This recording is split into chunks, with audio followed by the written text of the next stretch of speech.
അങ്ങനെ നമ്മൾ അടുത്തൊരു ഫാം ഹൗസ് സ്റ്റേക്കേഷനിലേക്കുള്ള പുറപ്പാടാണ് ഈ കാണുന്നത്. റാസുഖൈമ എയർപോർട്ടിന്റെ അടുത്തുള്ള ഈ ഒരു ഫാം ഹൗസിൽ നമ്മൾ ആദ്യമായിട്ടാണ് പോകുന്നത്.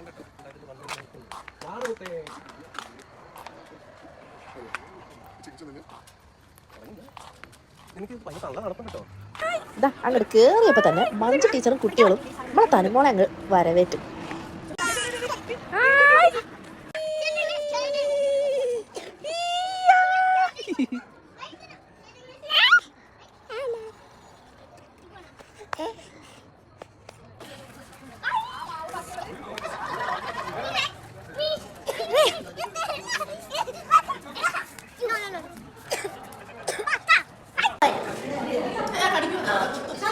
അപ്പൊ നമ്മൾ നേരെ കിച്ചണിലോട്ട്. കിച്ചൺ എന്ന് പറഞ്ഞാൽ അത്യാവശ്യം വലിയൊരു കിച്ചൺ തന്നെയായിരുന്നു കേട്ടാ. കിച്ചൺ എന്ന് പറഞ്ഞാലേ ഹൗസിനോട് ചേർന്ന് സെപ്പറേറ്റ് ആയിട്ടായിരുന്നേ ഉണ്ടായിരുന്നേ.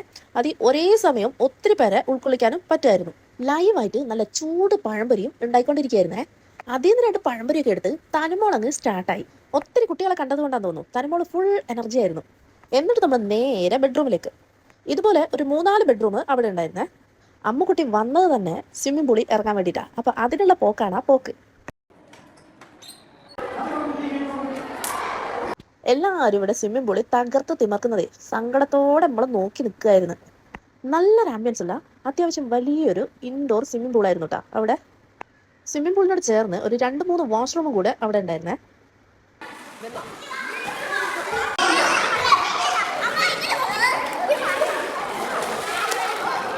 അങ്ങനെ സ്വിമ്മിംഗ് പൂളിലെ കാഴ്ചകളൊക്കെ കണ്ട് നമ്മളങ്ങ് ടയേർഡായി. ഇനിയിപ്പോൾ എന്തെങ്കിലും കഴിച്ചേ മതിയാവും. നോക്കുമ്പോഴതാ നല്ല മൊരിഞ്ഞ ഉണ്ണിയപ്പം.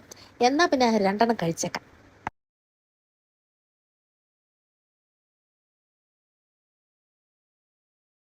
അങ്ങനെ ഉണ്ണിയപ്പം കഴിച്ചതിന്റെ പേരിൽ ഞങ്ങൾ കുറച്ച് റെസ്റ്റ് എടുക്കുകയാണേ.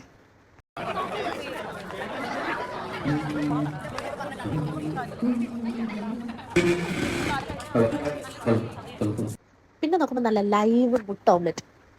എന്നാ പിന്നെ അതും കൂടെ അങ്ങ് കഴിക്കാം. അത് കഴിഞ്ഞപ്പോൾ തന്നെ ബാർബിക്യൂ പരിപാടി സെറ്റായി. ലൈവായിട്ട് ചൂടോടെ നല്ല ചിക്കനൊക്കെ കഴിച്ച് പാട്ടൊക്കെ കേട്ട് ആസ്വദിച്ചങ്ങോട്ട് ഇരിക്കുകയായിരുന്നു.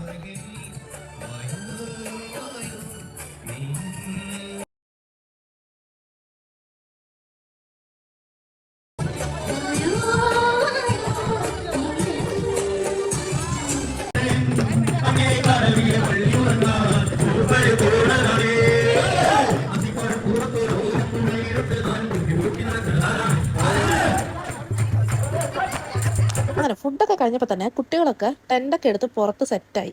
അത്യാവശ്യം വലിയൊരു ഫാം ഹൗസ് തന്നെയായിരുന്നു കേട്ടോ. കുട്ടികൾക്ക് കളിക്കാനുള്ള പ്ലേ ഏരിയാസ്, മുതിർന്നവർക്ക് എൻജോയ് ചെയ്യാനുള്ള ഔട്ട്സൈഡ് ഏരിയാസ് ഒക്കെ ഉണ്ടായിരുന്നേ. അങ്ങനെ ഫുഡൊക്കെ കഴിഞ്ഞതിന് ശേഷം നമുക്ക് നൈറ്റ് DJ പാർട്ടി സ്റ്റാർട്ട് ചെയ്തു.